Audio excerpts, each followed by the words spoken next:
Você sabe como Ernesto Geisel morreu? Neste vídeo, irei lhe contar desde a sua infância até o seu falecimento, então não saia deste vídeo. Você já se perguntou o que acontece quando um dos homens mais poderosos do Brasil simplesmente desaparece da cena pública? Como alguém que teve o controle de um país inteiro nos momentos mais sombrios da ditadura militar, termina seus dias quase em silêncio, longe dos holofotes que o acompanharam por décadas. Ernesto Geisel não foi apenas mais um presidente do regime militar. Ele foi o homem encarregado de começar a desmontar, por dentro, o próprio sistema que ajudou a construir. Mas por quê?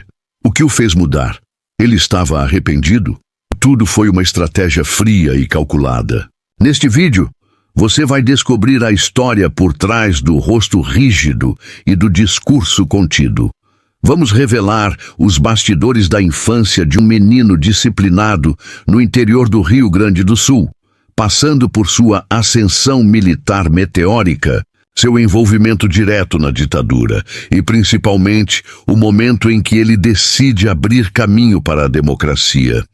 E, no fim, quando a doença bate a porta e a força já não sustenta o corpo, o que restou de tudo o que Geisel construiu? Você tem interesse por política, história real, decisões que mudaram o rumo de um país, ou simplesmente quer entender como o Brasil começou a reencontrar sua liberdade? Então, esse vídeo vai te prender do início ao fim e mais. Ao entender a trajetória de Geisel, você vai perceber como as escolhas de uma única pessoa podem afetar milhões de vidas, inclusive a sua hoje. Você acha que um presidente autoritário pode de fato se tornar peça-chave na democracia? Acha que o poder muda o caráter de alguém ou apenas o revela? Então já aproveita. Se esse tema te instiga, se inscreva no canal agora porque aqui você vai ver o que poucos têm coragem de contar, com fatos, contexto e sem floreios. E comenta aqui embaixo. Qual a sua opinião sobre a abertura política iniciada por Geisel? Foi corajosa ou tarde demais? Quero muito saber o que você pensa e prometo ler todos os comentários com atenção. Ernesto Geisel nasceu em 3 de agosto de 1907, na cidade de Bento Gonçalves, no Rio Grande do Sul. Filho de Guilherme Augusto Geisel, imigrante alemão, e Lida Beckmann, brasileira de origem germânica, Geisel cresceu em um ambiente familiar com forte influência da cultura germânica. Desde cedo, demonstrou aptidão para os estudos e uma disciplina rígida, características que o impulsionaram a seguir a carreira militar. Em 1921, ingressou no Colégio Militar de Porto Alegre, instituição renomada que formava os futuros oficiais do Exército Brasileiro. Lá, destacou-se como aluno exemplar, sendo promovido a primeiro-tenente após concluir o curso. Sua dedicação e desempenho acadêmico abriram portas para sua ascensão na carreira militar. Após concluir o curso no Colégio Militar, Geisel ingressou na Escola Militar do Realengo, no Rio de Janeiro, onde se formou como aspirante a oficial da Arma de Artilharia em 1928. Mais uma vez, destacou-se como o melhor aluno da turma, evidenciando seu comprometimento e habilidades excepcionais. Essa formação sólida e sua postura disciplinada chamaram a atenção de seus superiores, que o designaram para diversas funções estratégicas dentro do Exército. Durante a Revolução de 1930, que resultou na deposição do presidente Washington Luiz e na ascensão de Getúlio Vargas ao poder, Geisel participou ativamente ao lado das forças revolucionárias gaúchas. Esse envolvimento político inicial marcou o início de sua trajetória de influência no cenário político nacional. Após a Revolução, ocupou diversos cargos administrativos nos estados da Paraíba e do Rio Grande do Norte, consolidando sua posição dentro do aparato estatal. Na década de 1940, Geisel aprofundou seus estudos militares, realizando cursos de aperfeiçoamento no Brasil e no exterior, Em 1941, foi enviado aos Estados Unidos para realizar cursos de especialização em engenharia militar. Retornando ao Brasil em 1942, foi designado para a Comissão de Defesa Nacional, onde continuou sua ascensão na hierarquia militar. Em 1945, participou da deposição de Getúlio Vargas, sendo um dos oficiais que cercaram o Palácio do Catete e exigiram a renúncia do presidente.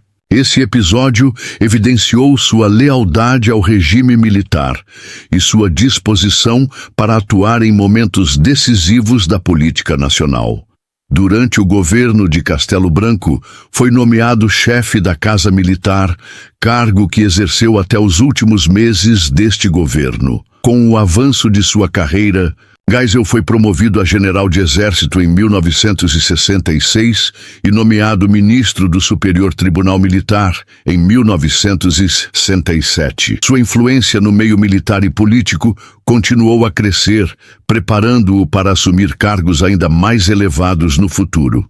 Em 1973, foi nomeado presidente da Petrobras, onde implementou políticas que ampliaram a produção nacional de petróleo e incentivaram a pesquisa e o desenvolvimento tecnológico na área energética. Esse período também foi marcado pelo apoio à criação da Eletrobras e da Nuclebras, empresas estatais responsáveis pela geração e distribuição de energia elétrica e pela produção de energia nuclear, respectivamente. Essa trajetória sólida e sua postura firme chamaram a atenção dos líderes militares da época, que o viam como uma figura capaz de liderar o país em tempos de crise. Sua ascensão culminou em sua candidatura à presidência da República em 1974, quando foi escolhido pelo presidente Médici como candidato da Aliança Renovadora Nacional, ARENA, partido governista. Com o apoio de setores militares e políticos, Geisel venceu as eleições indiretas realizadas pelo Congresso Nacional e assumiu a presidência em 15 de março de 1974. Ao assumir a presidência em 15 de março de 1974, Ernesto Geisel encontrou um Brasil marcado por desafios econômicos e políticos. O milagre econômico estava em declínio e o regime militar enfrentava pressões internas e externas por uma abertura política. Geisel, então, iniciou um processo de distensão política que ficou conhecido como abertura lenta, gradual e segura. Geisel acreditava que a transição para a democracia deveria ser conduzida de forma controlada, sem rupturas abruptas. Durante seu governo, houve a revogação do ato institucional no 5, AI-5, em 1978, que havia concedido poderes extraordinários ao regime militar. Essa medida representou um passo importante na redução da repressão política e na ampliação das liberdades civis. No entanto, a abertura política não significou uma transição imediata para a democracia. O regime militar continuou a exercer influência sobre as instituições e a oposição enfrentou dificuldades para se organizar e participar plenamente do processo político. No campo econômico, Geisel enfrentou a tarefa de estabilizar a economia brasileira, que sofria com a inflação crescente e os efeitos da crise do petróleo. Seu governo implementou políticas para atrair investimentos estrangeiros e modernizar setores industriais, buscando promover o desenvolvimento econômico do país. Apesar dos esforços, o Brasil continuou a enfrentar desafios econômicos, incluindo o aumento da dívida externa e dificuldades no setor agrícola. A crise econômica afetou a popularidade do governo e gerou críticas tanto internas quanto externas. Na esfera internacional, o governo Geisel buscou uma política externa mais pragmática, visando equilibrar alianças com potências globais, como os Estados Unidos e a União Soviética. Essa abordagem procurou garantir a segurança nacional e promover os interesses econômicos do Brasil no cenário internacional. Além disso, Geisel lidou com questões de fronteira com países vizinhos, incluindo a demarcação da fronteira entre o Brasil e o Paraguai. Essas questões exigiram negociações diplomáticas e estratégias para assegurar a integridade territorial do país. Apesar das medidas adotadas, o governo Geisel continuou a enfrentar denúncias de violações dos direitos humanos por parte de agentes do Estado.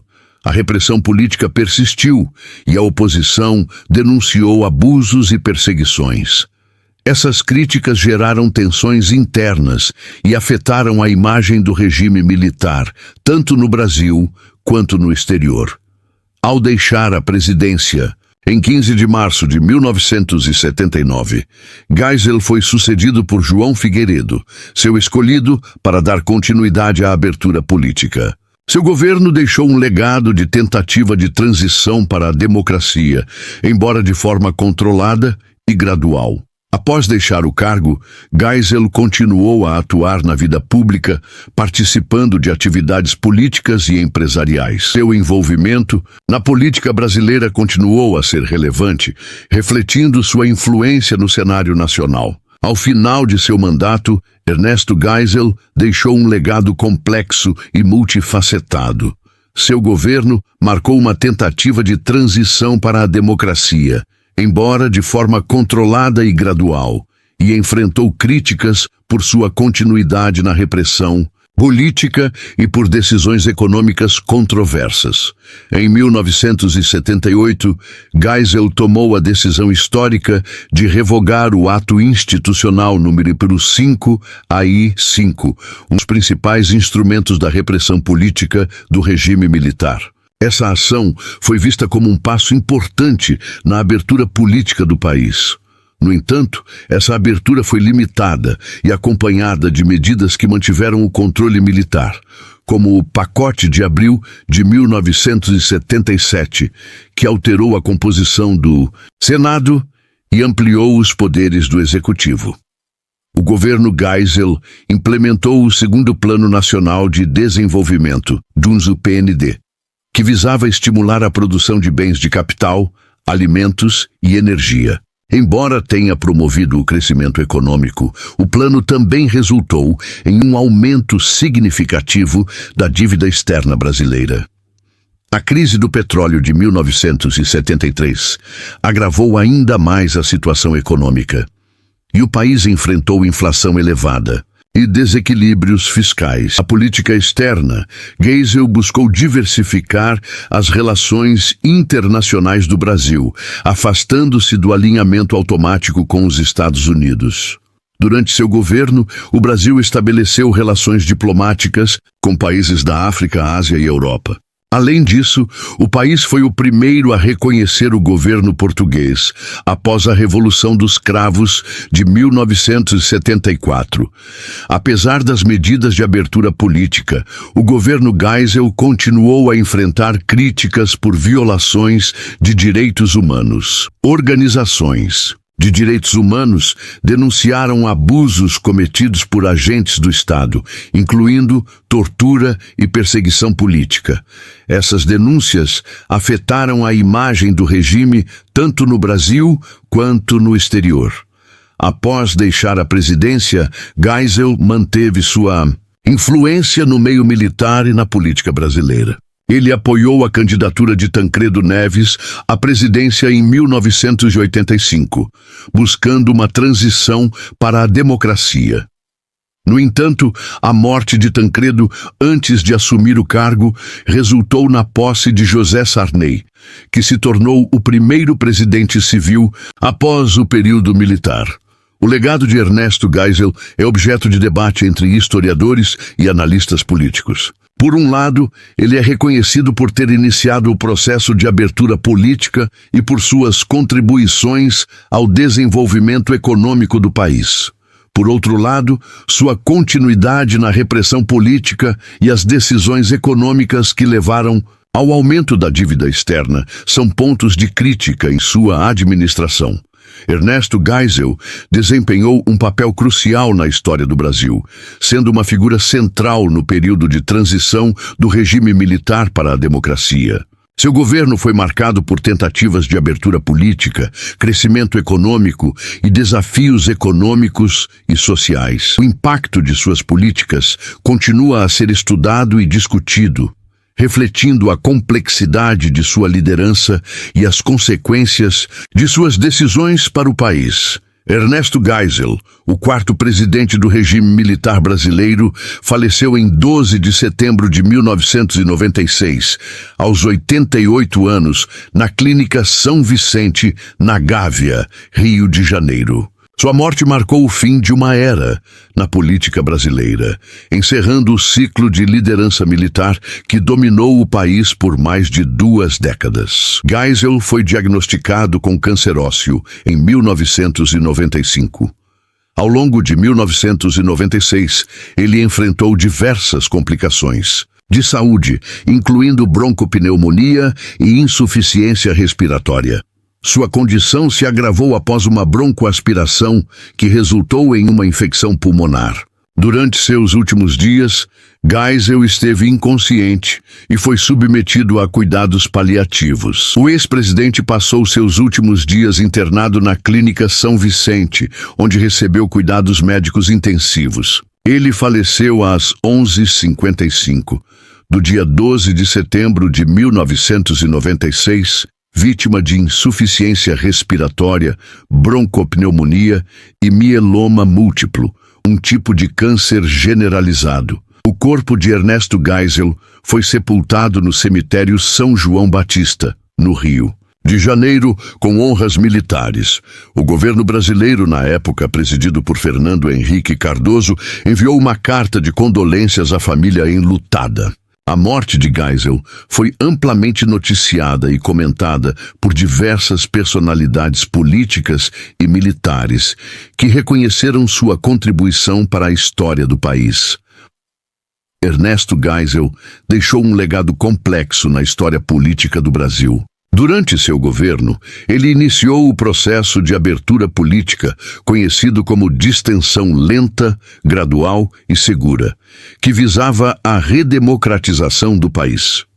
Embora tenha enfrentado críticas por sua continuidade na repressão política, sua decisão de revogar o ato institucional no 5, em 1978, foi um marco importante na transição para a democracia. Após deixar a presidência, Geisel manteve sua influência no meio militar e na política brasileira.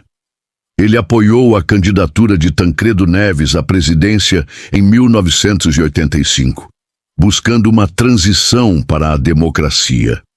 No entanto, a morte de Tancredo, antes de assumir o cargo, resultou na posse de José Sarney, que se tornou o primeiro presidente civil após o período militar. A morte de Ernesto Geisel simbolizou o fim de uma era na política brasileira. Seu governo foi marcado por tentativas de abertura política e crescimento econômico, mas também por desafios econômicos e sociais. O impacto de suas políticas continua a ser estudado e discutido, refletindo a complexidade de sua liderança e as consequências de suas decisões para o país.